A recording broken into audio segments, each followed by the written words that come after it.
I'm going to show you how you can easily log in to Steam with cookies. First, navigate to Google Chrome on your device. Now search for the Steam website in the search bar. Then click on the first website to reach the Steam website. Make sure to log in to sign up to your account.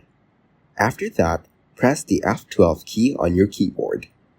In the Application tab, you will see the Cookies option on the left side. Next, open the Idolmaster extended application on your computer. In this application, click on Sign In to enter the cookie.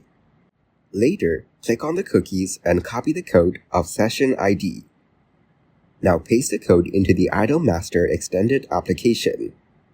Then copy the Steam login secure code and paste it into the next box. After that, click on Update and you will easily log in with Google Cookies.